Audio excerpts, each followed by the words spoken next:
Hi ಎಲ್ರಿಗೂ ನಮಸ್ಕಾರ. ನಾನು ನಿಮ್ಮ ರೆಹಮಾನ್ ಹಾಸನ್. ನನ್ನಂಥ ಎಷ್ಟೋ ಜನ ಕನ್ನಡದ ನಿರೂಪಕರಿಗೆ ಸ್ಫೂರ್ತಿಯಾಗಿದ್ದಂತಹ ಅಪರ್ಣ ಅವರು ನಿನ್ನೆ ಇಹಲೋಕ ತಚ್ಚಿದ್ದಾರೆ. ಅವರು ನಮ್ಮನ್ನೆಲ್ಲ ಬಿಟ್ಟು ಅಗಲಿದ್ದಾರೆ. ಬಹುಶಃ ನಾವು ಚಿಕ್ಕವರಿದ್ದಾಗ ಅವರ ಆ್ಯಂಕರಿಂಗನ್ನು ನೋಡ್ತಾ ಅವರ ನಿರೂಪಣಾ ಶೈಲಿಯನ್ನು ಇಷ್ಟಪಟ್ಟು ಎಷ್ಟು ಚೆನ್ನಾಗಿ ಸ್ಫುಟವಾಗಿ ಅವರು ಕನ್ನಡ ಮಾತಾಡ್ತಾರಲ್ಲ, ಇದೇ ರೀತಿ ನಾವು ಕೂಡ ಸುಲಲಿತವಾಗಿ ಕನ್ನಡ ಭಾಷೆಯನ್ನು ಮಾತಾಡಬೇಕು, ನಾವು ಒಬ್ಬ ಆ್ಯಂಕರ್ ಆಗಬೇಕು ಅಂಥೇಳಿ ಕನಸುಗಳನ್ನು ಕಂಡು ನಂತರ ನಾವು ಕೂಡ ನಿರೂಪಣೆಗೆ ಬಂದು ಇಷ್ಟು ವರ್ಷಗಳ ಕಾಲ ಈ ಒಂದು ಬದುಕನ್ನು ಬದುಕ್ತಾ ಇದ್ದೀವಿ. ಒಬ್ಬ ನಿರೂಪಕನಾಗಿ ಬದುಕನ್ನು ಸಾಗಿಸ್ತಾ ಇದ್ದೀವಿ. ನಮ್ಮೆಲ್ಲರಿಗೂ ಕೂಡ ಸ್ಫೂರ್ತಿ ಅಂತ ಹೇಳಿದ್ರೆ ಅಪರ್ಣ ಜೊತೆಗೆ ಅವರ ಜೊತೆಗೆ ಇದ್ದಂತಹ ಇನ್ನೂ ಸಾಕಷ್ಟು ಜನ ನಿರೂಪಕರು. ಅದರಲ್ಲೂ ಅಪರ್ಣ ಅವರು ತುಂಬಾ ಸ್ಫೂರ್ತಿದಾಯಕ ಅಂತ ನಮಗೆಲ್ಲರಿಗೂ ಕೂಡ ಅನ್ನಿಸ್ತಾರೆ. ಯಾಕಂದರೆ ನಾವು ಕನ್ನಡದ ಕಾರ್ಯಕ್ರಮಗಳನ್ನು ನೋಡೋದಕ್ಕೆ ಆರಂಭ ಮಾಡಿದಾಗ ಅವರು ನಮ್ಮ ಕಣ್ಣ ಮುಂದೆ ಬರ್ತಾಯಿದ್ರು, ಅವರು ನಿರೂಪಣೆಯನ್ನು ಮಾಡ್ತಾಯಿದ್ರು. ಆಗ ಸಾಕಷ್ಟು ಜನ ನಾವೆಲ್ಲರೂ ಕೂಡ ಕನಸನ್ನು ಕಂಡಿದ್ದು, ನಾವು ಈ ರೀತಿ ಯಾಕೆ ಆಗಬಾರ್ದು ಅಂಥೇಳಿ. ಅಂತಹ ಒಬ್ಬ ನಿರೂಪಕಿ ಜೊತೆಗೆ ನಟಿಯಾಗಿಯೂ ಕೂಡ ಹೆಸರು ಮಾಡಿದಂತಹ ಅಪರ್ಣ ಅವರು ನಮ್ಮನ್ನೆಲ್ಲ ಬಿಟ್ಟಾಗಲಿದ್ದಾರೆ. ಅವರ ಕುಟುಂಬದವರಿಗೆ ಈ ದುಃಖವನ್ನು ಭರಿಸುವಂಥ ಶಕ್ತಿ ಆ ಭಗವಂತ ಕೊಡಲಿ ಅಂಥೇಳಿ ನಾವು ಮೊದಲಿಗೆ ಆಶಿಸ್ತೀವಿ. ಇನ್ನು ಅಪರ್ಣ ಅವ್ರ ಬಗ್ಗೆ ಕೆಲವೊಂದಷ್ಟು ವಿಚಾರಗಳನ್ನು, ಬಹುಶಃ ನಿಮ್ಮೆಲ್ಲರಿಗೂ ಕೂಡ ಹಲವಾರು ವಿಚಾರಗಳು ಗೊತ್ತಿದೆ ಅಪರ್ಣ ಅವ್ರ ಬಗ್ಗೆ. ಸೊ ನಮಗೆ ಗೊತ್ತಿರುವಂಥ ಕೆಲವೊಂದಷ್ಟು ವಿಷಯಗಳನ್ನು ನಿಮ್ಮ ಜೊತೆಗೆ ಹಂಚ್ಕೊಳ್ಳೋಣ ಅನ್ನುವಂಥದ್ದು, ಈ ಮೂಲಕ ಅವರಿಗೆ ನಾವು ಕೂಡ ನುಡಿ ನಮನಗಳನ್ನು ಹಾಗೆ ಶ್ರದ್ಧಾಂಜಲಿಯನ್ನು ಸಲ್ಲಿಸೋಣ ಅನ್ನುವಂಥದ್ದು ನಮ್ಮ ಬಯಕೆ. ನೋಡಿ, ಅಪರ್ಣ ಅವರಿಗೆ ಯಾಕೆ ತುಂಬ ಗ್ರೇಟ್ ಅನ್ನಿಸ್ತಾರೆ ಅಂಥೇಳಿ ಶ್ರೀನಾಥ್ ಅವರು ಕೂಡ ನಮ್ಮ ಹಿರಿಯ ನಟರು ಮಾತಾಡ್ತಾ ಹೇಳ್ತಾ ಇದ್ರು. ಬಹುಶಃ ನಾವೆಲ್ಲರೂ ಕೂಡ ಹುಟ್ಟಿದ ಮೇಲೆ ಸಾಯಬೇಕು ಅನ್ನುವಂಥದ್ದು ಅದು ನಿಶ್ಚಿತ, ಸಾವು ನಮ್ಮೆಲ್ಲರಿಗೂ ಕೂಡ ಬಂದೇ ಬರುತ್ತೆ. ಬಟ್ ಯಾವಾಗ ಬರುತ್ತೆ ಅನ್ನೋದು ಯಾರಿಗೂ ಕೂಡ ಗೊತ್ತಿಲ್ಲ. ಅದು ಅಚಾನಕ್ಕಾಗಿ ಬರುವಂಥದ್ದು, ಆಕಸ್ಮಿಕವಾಗಿ ಬರುತ್ತೆ. ಬಟ್ ಇನ್ನೇನು ಕೆಲವು ದಿನಗಳಲ್ಲಿ ಅಥವಾ ಕೆಲವು ತಿಂಗಳುಗಳಲ್ಲಿ ನಾನು ಸಾಯ್ತೀನಿ ಅಂಥೇಳಿ ನಮಗೆ ಗೊತ್ತಾದಾಗ ಆವಾಗ ಬದುಕು ಸಾಧಿಸೋದಿದೆಯಲ್ಲ, ಅದು ಬಹಳ ಕಷ್ಟಕರ. ನಾಳೆ ಸಾಯ್ತೀನೋ, ನಾಡಿದ್ದು ಸಾಯ್ತೀನೋ, ಪ್ರತಿದಿನ ಕೂಡ ನನ್ನ ಸಾವು ಯಾವಾಗ ಬರುತ್ತೋ ಅಂಥೇಳಿ ಅದೇ ಕನವರಿಕೆಯಲ್ಲಿ ಬದುಕನ್ನು ಸಾಗಿಸೋದು ಅದು ತುಂಬ ಈಸಿ ಅಲ್ಲ. ಅಂಥ ಬದುಕನ್ನು ಅಪರ್ಣ ಅವರು ಬದುಕಿದ್ರು. ಯಾಕಂದರೆ ಅವರಿಗೆ ಕ್ಯಾನ್ಸರ್ ಇದೆ, ಅದು ತುಂಬಾ ಕ್ರಿಟಿಕಲ್ ಆಗಿದೆ ಅನ್ನುವಂಥದ್ದು ಗೊತ್ತಾದಾಗ ಆ ನೋವನ್ನು ಅನುಭವಿಸ್ತಾ ಆದರೂ ಜೀವನವನ್ನು ನಾನು ಸಾಗಿಸ್ತೀನಿ, ಅದನ್ನು ಮೆಟ್ಟಿ ನಿಲ್ತೀನಿ ಅನ್ನುವಂಥ ಅವರ ಛಲ ಇತ್ತಲ್ಲ, ಅದು ನಿಜಕ್ಕೂ ಸ್ಫೂರ್ತಿದಾಯಕ. ಹಾಗೆ ಅವರ ಸಹೋದ್ಯೋಗಿಯೊಬ್ಬರು ರವೀಂದ್ರನಾಥ್ ಅವರು ಕೂಡ ಹೇಳ್ತಾ ಇದ್ರು. ಕಳೆದ ಕೆಲವು ದಿನಗಳ ಹಿಂದೆ ಅವರನ್ನು ಭೇಟಿಯಾದಾಗ ಅವರಲ್ಲಿ ಇಷ್ಟು ನೋವಿದೆ ಅಥವಾ ಇಷ್ಟು ಅನುಭವಿಸ್ತಾ ಇದ್ದಾರೆ ಅವರು ಆ ನೋವನ್ನು ಅಂಥೇಳಿ ನನಗೂ ಕೂಡ ಅರ್ಥ ಮಾಡ್ಕೊಳ್ಳೋಕೆ ಆಗಲಿಲ್ಲ. ಅಷ್ಟು ಚೆನ್ನಾಗಿ ಅವರು ಲವಲವಿಕೆಯಿಂದ ನಗ್ತಾ ನನ್ನ ಜೊತೆಗೆ ಮಾತನಾಡಿ ಹೋದರು ಅಂಥೇಳಿ. ಹೀಗೆ ಅಪರ್ಣ ಅವರು ತಮ್ಮಲ್ಲಿದ್ದಂಥ ಎಲ್ಲ ನೋವುಗಳನ್ನು ಮೆಟ್ಟಿ ನಿಂತು ಬದುಕನ್ನು ಸಾಗಿಸಿ ಕೊನೆಗೆ ಕ್ಯಾನ್ಸರ್ನಿಂದ ಗೆಲ್ಲಲಾಗದೆ ಅವರು ಇಹಲೋಕವನ್ನು ತಚ್ಚಿದ್ರು. ಅವರ ಒಂದೇ ಒಂದು ಆಸೆ, ಕೊನೆಯ ಆಸೆ ಇದ್ದಿದ್ದು ಒಂದು ನಿರೂಪಣಾ ಶಾಲೆಯನ್ನು ತೆರಿಬೇಕು ಅಂಥೇಳಿ. ಬಟ್ ಅದು ಈಡೇರಲಿಲ್ಲ. ಅಪರ್ಣ ಅವರು ತಮ್ಮ ಆಪ್ತರ ಬಳಿ ಸಾಕಷ್ಟು ಬಾರಿ ಇದ್ರ ಬಗ್ಗೆ ಮಾತಾಡ್ಕೊಂಡಿದ್ರು. ವಿಧಿ ಅದಕ್ಕೆ ಅವಕಾಶ ಕೊಡಲೇ ಇಲ್ಲ. ನಿರೂಪಣೆಯ ಶಾಲೆ ತೆಗೆದು ಮತ್ತಷ್ಟು ಉತ್ತಮ ನಿರೂಪಕರನ್ನು ಕನ್ನಡಕ್ಕೆ ಕೊಡಬೇಕು ಅನ್ನುವಂಥದ್ದು ಅಪರ್ಣ ಅವರ ಕನಸು. ಬಟ್ ಅದು ಈಡೇರಲಿಲ್ಲ. ಬಹುಶಃ ಅವರ ಕುಟುಂಬದವರು, ಅವರ ಪತಿ ಇದನ್ನು ಈಡೇರಿಸ್ತಾರಾ? ಮುಂದೊಂದು ದಿನ ಅಪರ್ಣ ಅವರ ಹೆಸರಿನಲ್ಲಿ ಒಂದು ಶಾಲೆ ನಿರ್ಮಾಣ ಆಗತ್ತಾ? ನೋಡೋಣ. ಇನ್ನು ಅಪರ್ಣ ಅವರಿಗೆ 12 ವರ್ಷದ ಹಿಂದೆ ಒಂದು ಕರೆ ಬಂತು. ಬಹುಶಃ ನಿಮ್ಗೆಲ್ಲರೂ ಇವಾಗ ಗೊತ್ತಿರ್ಬೋದು, ಮೆಟ್ರೋದಲ್ಲಿ ಅವರ ವಾಯ್ಸ್ ಬರುತ್ತಲ್ಲ, ಅದೆಲ್ಲರೂ ನಾವು ಕೇಳಿರ್ತೀವಿ. ಅಂದರೆ ಮುಂದಿನ ನಿಲ್ದಾಣ ಮೆಜೆಸ್ಟಿಕ್ ಅಥವಾ ಬಾಗಿಲುಗಳು ಎಡಕ್ಕೆ ತೆರೆಯುತ್ತವೆ, ಎಲ್ಲರೂ ಗಮನವಹಿಸಿ, ಈ ಥರದ ಒಂದಷ್ಟು ವಾಯ್ಸನ್ನು ನಾವೆಲ್ಲರೂ ಕೂಡ ಕೇಳಿರ್ತೀವಿ ಮೆಟ್ರೋದಲ್ಲಿ ಓಡಾಡುವಾಗ. ಆದರೆ ಅದು ಹೇಗೆ ಸಾಧ್ಯ ಆಯಿತು ಅನ್ನುವಂಥದ್ದನ್ನು ಅವ್ರು ಒಂದು ಕಡೆ ಹೇಳ್ಕೊಳ್ತಾರೆ. ನೋಡಿ, 12 ವರ್ಷದ ಹಿಂದೆ ಅವ್ರಿಗೆ ನನಗೊಂದು ಕಾಲ್ ಬಂತು. ಆ ಟೈಮಲ್ಲಿ ನನಗೆ ಧ್ವನಿ ಕೊಡಬೇಕು ಮೆಟ್ರೋಗೆ ಅಂತ ಹೇಳಿದಾಗ ನನಗೇನು ಗೊತ್ತೇ ಇರಲಿಲ್ಲ.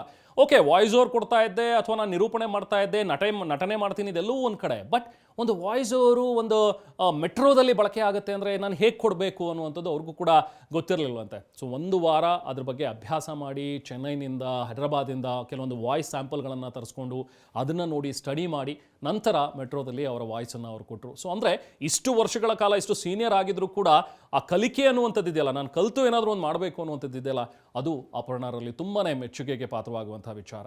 ಸೊ ಹಾಗೆ ಅಪರ್ಣ ಅವರು ಬಂದರು, ಈಗ ನಟಿಯಾದರು, ನಿರೂಪಕಿ ಆದರು, ಇದೆಲ್ಲವೂ ಕೂಡ ಗೊತ್ತಿರುವಂಥದ್ದೇ. ಬಟ್ ಅವರು ನಟನೆಗೆ ಬರಬೇಕು ಅನ್ನುವಂಥದ್ದು ಆಸೆ ಇದ್ದರೂ ಕೂಡ ನಾನೊಂದು ಡ್ರಾಮಾ ಆಡಿಷನ್ ತಗೋಬೇಕು, ಆ ಆಡಿಷನ್ ಮೂಲಕ ನಾನು ಸೆಲೆಕ್ಟ್ ಆಗಬೇಕು ಅಂಥೇಳಿ ತುಂಬ ಅಂದ್ಕೊಂಡಿದ್ರು. ಸೊ ಆ ಟೈಮಲ್ಲಿ ಅವರಿಗೆ ಸಹಾಯ ಮಾಡಿದಂಥವ್ರು ಮತ್ತಾರೂ ಅಲ್ಲ, ನಿಮ್ಮ ಎಲ್ರಿಗೂ ಕೂಡ ಪರಿಚಿತರಾಗಿರುವಂಥವ್ರು ಶ್ರೀನಿವಾಸ್ ಪ್ರಭು ಅವರು. ಸೊ ನಮ್ಗೆ ಆಪ್ತರು. ಹಾಗೆ ರವಿಚಂದ್ರನ್ ಅವರಿಗೆ ಈ ಹಿಂದೆ ಧ್ವನಿ ಕೊಡ್ತಾ ಇದ್ದಂಥ ಶ್ರೀನಿವಾಸ್ ಪ್ರಭು ಅವರು ಅಪರ್ಣ ಅವರಿಗೆ ಹೆಲ್ಪ್ ಮಾಡ್ತಾರೆ. ಅದಾದ ನಂತರ ಸೂರಿ ಅವರ ನಿರ್ದೇಶನದಲ್ಲಿ ನಾಪತ್ತೆ ಆದ ಪ್ರೇಮಿ ಅನ್ನುವಂಥ ಒಂದು ನಾಟಕದಲ್ಲಿ ಮೊದಲ ಸಲ ಅಭಿನಯ ಮಾಡ್ತಾರೆ. ಅದಾದ ನಂತರ ಸಿನಿಮಾಗೂ ಬರ್ತಾರೆ. ಅದು ಕೂಡ ಚಿತ್ರಬ್ರಹ್ಮ ಅಂತಲೇ ಹೆಸರು ಮಾಡಿದಂತಹ ಪುಟ್ಟಣ್ಣ ಕಣಗಾಲ್ ಅವರ ಒಂದು ನಿರ್ದೇಶನದಲ್ಲಿ ಸಿನಿಮಾ ಮಾಡಿ ಸೈ ಅನ್ನಿಸ್ಕೊಳ್ತಾರೆ. ಇನ್ನು ಟೆಲಿವಿಷನ್ ಆ್ಯಂಕರ್ ಆಗಬೇಕು ಅನ್ನುವಂಥ ಒಂದು ಆಸೆ ಅಪರ್ಣವ್ರಿಗೆ ಮುಂಚಿಂದನೇ ಇತ್ತು. ಯಾಕಂದರೆ ಅವರ ತಂದೆ ಕೂಡ ಒಬ್ಬ ಖ್ಯಾತ ಪತ್ರಕರ್ತರು, ಸಿನಿಮಾ ಪತ್ರಕರ್ತರು. ಸೊ ಹಾಗಾಗಿ ಅವ್ರಿಗೊಂದು ನಂಟು ಇದ್ದೇ ಇತ್ತು ಇದರಲ್ಲಿ. ಅದರಲ್ಲೂ ನಾನು ನಿರೂಪಕಿ ಆಗಬೇಕು, ಸೊ ಈ ಹಿಂದೆ ಹಿಂದಿ ಕಾರ್ಯಕ್ರಮಗಳನ್ನು ನೋಡ್ತಾ ಇದ್ರು ಅವರು ಕೂಡ, ಹಿಂದಿ ಕಾರ್ಯಕ್ರಮಗಳು ಬರ್ತಾ ಇದ್ವು, ನಿರೂಪಣೆಯನ್ನು ಮಾಡ್ತಾ ಇದ್ರು. ಬಟ್ ಯಾಕೆ ಕನ್ನಡದಲ್ಲಿ ಮಾಡಬಾರ್ದು ಅನ್ನುವಂಥದ್ದು ಅವರ ಆಸೆ. ಸೊ ಆಗ ಅಪರ್ಣ ಅವರು ಕನ್ನಡ ಟೆಲಿವಿಷನ್ನಲ್ಲಿ ನಿರೂಪಣೆ ಮಾಡಬೇಕು ಅಂಥೇಳಿ ಛಲವನ್ನು ತೊಟ್ಟು ಮನೆಯಲ್ಲೇ ಹಲವು ದಿನಗಳ ಕಾಲ ಕನ್ನಡಿ ಮುಂದೆ ನಿಂತು ಶುದ್ಧವಾದ ಕನ್ನಡ ಮಾತನಾಡ್ತಾ ನಿರೂಪಣಾ ಅಭ್ಯಾಸವನ್ನು ಮಾಡಿಕೊಂಡ್ರು. ಅದಾದ ನಂತರ 89ರಲ್ಲಿ ಯಾವಾಗ ಡಿ ಡಿ ಚಂದನದಲ್ಲಿ ಅವರು ನಿರೂಪಕಿಯಾಗಿ ಬಂದರೋ ಎಲ್ಲರನ್ನೂ ಕೂಡ ಹುಬ್ಬೇರಿಸುವಂತೆ ಮಾಡಿಬಿಟ್ರು. ಸೊ ಇದು ಅಪರ್ಣ ಅವರು ಕಿರುತೆರೆಗೆ ಬಂದಿದ್ದು, ಅವರು ನಿರೂಪಕಿಯಾದಂಥ ಕೆಲವೊಂದಷ್ಟು ವಿಚಾರಗಳು. ಇನ್ನು ಸಾಕಷ್ಟು ವಿಚಾರಗಳಿವೆ ಅಪರ್ಣ ಅವ್ರ ಬಗ್ಗೆ ಹೇಳೋದಾದರೆ. ಇನ್ನು ಅಪೂರ್ವ ಸಾಧನೆಗಳನ್ನು ನಾವು ಮಾತಾಡಲೇಬೇಕು. ಅವರ ಹೆಸರಲ್ಲಿ ದಾಖಲಾಗಿರುವಂಥ ಕೆಲವೊಂದಷ್ಟು ಯುನೀಕ್ ರೆಕಾರ್ಡ್ಸ್, ಯುನೀಕ್ ಅಂತ ಹೇಳೋದಕ್ಕಿಂತ ಅವರ ಹೆಸರಲ್ಲಿ ಇರುವಂಥ ಕೆಲವೊಂದಷ್ಟು ದಾಖಲೆಗಳು ಏನು ಅನ್ನುವಂಥದ್ದನ್ನು ನಾವು ಒಂದ್ಸತಿ ನೋಡ್ತಾ ಹೋಗೋಣ. ಸೊ ಮೊದಲದಾಗಿ 90ರ ದಶಕದಲ್ಲಿ ಅವರು ತಮ್ಮ ನಿರೂಪಣೆಯನ್ನು ಏನು ಸ್ಟಾರ್ಟ್ ಮಾಡಿದ್ರು, ಅಲ್ಲಿಂದ ಇಲ್ಲಿವರೆಗೂ ಕೂಡ 7,000ಕ್ಕೂ ಅಧಿಕ ಕಾರ್ಯಕ್ರಮಗಳಲ್ಲಿ ನಿರೂಪಣೆಯನ್ನು ಮಾಡಿದ್ದಾರೆ. ನಿಜಕ್ಕೂ it self is a biggest record ಅಂತ ನಮಗೆ ಅನ್ಸುತ್ತೆ. ಯಾಕಂದರೆ ಇಷ್ಟು ಸುದೀರ್ಘವಾದಂಥ ಒಂದು ನಿರೂಪಣಾ ಬದುಕನ್ನು ಬದುಕುವಂಥದ್ದು. ಜೊತೆಗೆ 1993ರಲ್ಲಿ ಆಲ್ ಇಂಡಿಯಾ ರೇಡಿಯೋದಲ್ಲಿ ರೇಡಿಯೋ ಜಾಕಿಯಾಗಿ ಅವರು ಕಾರ್ಯಕ್ರಮಗಳನ್ನು ನಿರೂಪಣೆ ಮಾಡಿಕೊಡ್ತಾ ಇದ್ದಂಥ ಒಂದು ರೀತಿ. ಜೊತೆಗೆ 1998ರಲ್ಲಿ ದೀಪಾವಳಿ ಪ್ರಯುಕ್ತ ಒಂದು ಕಾರ್ಯಕ್ರಮವನ್ನು ಮಾಡ್ತಾರೆ. 8 ಗಂಟೆಗಳ ಕಾಲ ಸತತವಾಗಿ ನಿರೂಪಣೆ ಮಾಡ್ತಾರೆ. ಬಹುಶಃ ನಾವು ಕೂಡ ಆ್ಯಂಕರಿಂಗ್ ಮಾಡೋದಕ್ಕೆ ಬಂದಾಗ ಅಥವಾ ನಾವು ಟಿವಿನಲ್ಲಿ ನಮ್ಮ ಜರ್ನಿಯನ್ನು ಸ್ಟಾರ್ಟ್ ಮಾಡಿದಾಗಲೂ ಕೂಡ ನಮ್ಗೆ ಅನಿಸ್ತಾ ಇತ್ತು, ಏನಪ್ಪ ಇಷ್ಟಿಷ್ಟು ಹೊತ್ತು ಲಾಂಗ್ ಲೈವ್ಗಳನ್ನು ನಾವು ಸೆಷನ್ ಹ್ಯಾಂಡಲ್ ಮಾಡ್ತೀವಲ್ಲ ಅಂಥೇಳಿ. ಬಟ್ ಅದನ್ನು ಈ ಮುಂಚೆನೇ ಮಾಡಿ ತೋರಿಸಿದ್ರು ಅಪರ್ಣ ಅವರು. ಇನ್ನು ಬಿಗ್ ಬಾಸ್ನಲ್ಲೂ ಕೂಡ ಇದ್ದರು. ಬಿಗ್ ಬಾಸ್ 1ರ ಸ್ಪರ್ಧಿ. ನಮಗೆ ಸಹೋದ್ಯೋಗಿ ಅಂಥೇಳಿ ಹೇಳ್ಕೊಳ್ಳೋದಕ್ಕಂತೂ ಆಗೋದಿಲ್ಲ, ಯಾಕಂದರೆ ನಮ್ಮ ಸೀಸನ್ 3ನೇ ಸೀಸನ್, ಬಟ್ ಅವ್ರು 1ನೇ ಸೀಸನ್. ಬಟ್ ಆ ಸೀಸನನ್ನು ನಾವೆಲ್ಲರೂ ಕೂಡ ನೋಡ್ತಾ ಇದ್ವಿ. ಅಪರ್ಣ ಅವರು ಆ ಸೀಸನ್ನಲ್ಲಿ ಇದ್ದಿದ್ದು. ಬಹುಶಃ ಅಪರ್ಣ ನಿರೂಪಣೆ ಹೇಗೆ ಮಾಡ್ತಾಯಿದ್ರು ಅಥವಾ ನಟನೆಯಲ್ಲಿ ಅವ್ರು ಹೇಗಿರ್ತಾ ಇದ್ರು, ನಿಜ ಜೀವನದಲ್ಲೂ ಕೂಡ ಅವ್ರ ಜೊತೆಗೆ ಮಾತಾಡಿದಾಗ ಅಷ್ಟೇ ಸ್ಪಷ್ಟವಾಗಿ ಅವ್ರು ಕನ್ನಡದಲ್ಲಿ ಮಾತಾಡೋರು. ಎಲ್ಲೂ ಕೂಡ ಕೆಲವೊಂದಷ್ಟು ಇಂಗ್ಲೀಷ್ ಪದಗಳನ್ನ ಬೇಕಾಬಿಟ್ಟಿಯಾಗಿ ಬೇಕು ಅಂತ ಹೇಳಿ ಬಳಸುವಂಥದ್ದು, ಕೆಲವೊಂದಷ್ಟು ಪದಗಳಿಗೆ ಕನ್ನಡದ ಪರ್ಯಾಯ ಪದ ಇದ್ದರೂ ಕೂಡ ನಾವು ಇಂಗ್ಲೀಷಿಗೆ ಮೊರೆ ಹೋಗ್ಬಿಡ್ತೀವಿ. ಅಂಥದ್ದನ್ನು ಯಾವುದೂ ಮಾಡ್ತಾ ಇರಲಿಲ್ಲ. ನಮ್ಮ ಜೊತೆಗೆ ಮಾತಾಡುವಾಗಲೂ ಕೂಡ ಅಷ್ಟೇ ಸ್ಪಷ್ಟವಾಗಿ ಇವರು ಕನ್ನಡದಲ್ಲಿ ಮಾತಾಡ್ತಾ ಇರ್ತಿದ್ರು. ಇನ್ನು 2015 ನಂತರ ಮಜಾ ಟಾಕೀಸ್ನಲ್ಲಿ ವರಲಕ್ಷ್ಮಿಯಾಗಿ ಕಾಣಿಸ್ಕೊಂಡಾಗ ನಾವೆಲ್ಲರೂ ಕೂಡ ಆಶ್ಚರ್ಯಪಟ್ಟಿದ್ದೆ. ಯಾಕಂದರೆ ನಟಿಯಾಗಿದ್ರು ನಿಜ, ಬಟ್ ಸ್ವಲ್ಪ ಸೀರಿಯಸ್ ಸ್ವಭಾವದವರು ಅಂಥೇಳಿ ಎಲ್ಲರೂ ಕೂಡ ಅಂದ್ಕೊಂಡಿದ್ರು. ಆದರೆ ಇದಕ್ಕಿದ್ದಂಗೆ ಒನ್ ಆ್ಯಂಡ್ ಓನ್ಲಿ ವರಲಕ್ಷ್ಮಿ ಅಂಥೇಳಿ ಕಾಣಿಸ್ಕೊಂಡು ಅವ್ರು ಕಾಮಿಡಿ ಮಾಡಿದಾಗ ಅನ್ನಿಸ್ತು, ಎಸ್, ಒಬ್ಬ ನಟಿ, ಒಬ್ಬ ನಿರೂಪಕಿ ಈ ಥರ ಕಾಮಿಡಿಯನ್ ಆಗಿಯೂ ಕೂಡ ಗಮನ ಸೆಳೀಬಲ್ಲರು ಅನ್ನುವಂಥದ್ದನ್ನು ಅಪರ್ಣ ಅವರು ಮಾಡಿ ತೋರಿಸಿದ್ರು. ಇನ್ನು ಅದಾದಮೇಲೆ ಸಿನಿಮಾಗಳಿಗೆ ಬ್ರೇಕ್ ಕೊಟ್ಟಿದ್ರು. ಸಿನಿಮಾಗಳಲ್ಲಿ ನಟಿಸ್ತಾ ಇರಲಿಲ್ಲ ಅಷ್ಟು ಜಾಸ್ತಿ. ಅವರು ನಿರೂಪಣೆಯನ್ನೇ ಮಾಡ್ತಾ ಇದ್ದಿದ್ದು. ಜೊತೆಗೆ ಅಲ್ಲಿ ಇಲ್ಲಿ ಕೆಲವೊಂದಷ್ಟು ಕಡೆ ಕಾಣಿಸ್ಕೊಳ್ತಾ ಇದ್ರು. ಕೆಲವೊಂದಷ್ಟು ನಾನು ಹೇಳಿದಾಗ ಮಜಾ ಟಾಕೀಸ್ನಲ್ಲೂ ಕೂಡ ಅವರು ಆ್ಯಕ್ಟ್ ಮಾಡ್ತಾ ಇದ್ದಿದ್ದು ಬಿಟ್ಟರೆ ಸಿನಿಮಾಗಳಲ್ಲಿ ಅವರು ಆ್ಯಕ್ಟ್ ಮಾಡ್ತಾ ಇರಲಿಲ್ಲ. ಬಟ್ 20 ವರ್ಷದ ಬಳಿಕ ಮತ್ತೊಮ್ಮೆ ಅವರು ಗ್ರೇ ಗೇಮ್ಸ್ ಅನ್ನುವಂಥ ಒಂದು ಸಿನಿಮಾಕ್ಕೆ ಬಣ್ಣ ಹಚ್ಚಿದ್ರು. ಆಗ ಕೇಳಿದಾಗ ಅವ್ರು ಹೇಳಿದ್ರು, ಅದು ಪಾತ್ರ ಚಿಕ್ಕದಿರಲಿ ದೊಡ್ಡದಿರಲಿ ಅದ್ಯಾವುದು ಕೂಡ ದೊಡ್ಡದು ಅನ್ಸೋದಿಲ್ಲ, ಅದ್ಯಾವುದು ಕೂಡ ಮುಖ್ಯ ಅನ್ಸೋದಿಲ್ಲ. ನನಗೆ ಈ ಪಾತ್ರ ಇಷ್ಟ ಆಯಿತು, ಗ್ರೇ ಗೇಮ್ಸ್ನಲ್ಲಿ ಮಾಡಬೇಕು ಅಂತ ನನಗೆ ಅನ್ನಿಸ್ತು. ಸೊ ಹಾಗಾಗಿ ನಾನು ಮಾಡಿದ್ದೀನಿ ಅನ್ನುವಂಥದ್ದನ್ನು ಅಪರ್ಣ ಅವರು ಹೇಳ್ಕೊಂಡಿದ್ರು. ಇನ್ನು ನಮ್ಮ ಮೆಟ್ರೋ, KSRTC, BSNL, ಏರ್ಟೆಲ್ ಇದೆಲ್ಲದ್ರ ಕಡೆನೂ ಕೂಡ ನೀವು ಕೇಳಿದಾಗ ಒಂದು ಧ್ವನಿ ಬರುತ್ತಲ್ಲ, ಅದು ಅಪರ್ಣ ಅವ್ರದ್ದು. ಸೊ ಹೀಗೆ ಅಪರ್ಣ ಅವರು ಮಾಡಿರುವಂಥ ಒಂದು ಸಾಧನೆ ಕಮ್ಮಿ ಅಲ್ಲ.